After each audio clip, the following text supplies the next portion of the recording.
हम ममता झा समस्त मिथिलावासी के गोर लागे छी। बिसहारा के गीत गा बजा रहल छी। जाहि गीत के रचना आदरणीय मणिकांत झा जी केने छथिन। धन्यवाद। लाल अड़हुल के बिसहरी माला गाथलहुँ राम जाहि जो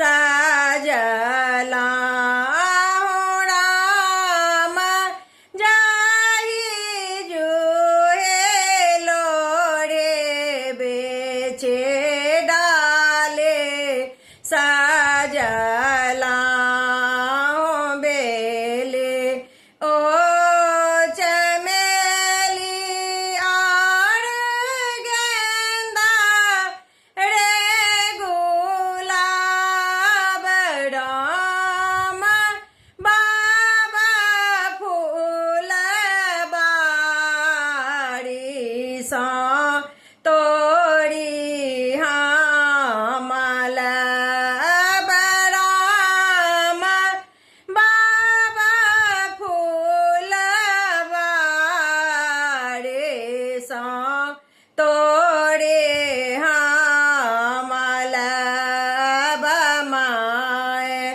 नाक पात बिसहरी काजर लिखल राम सिंदूर फिठार लाए तक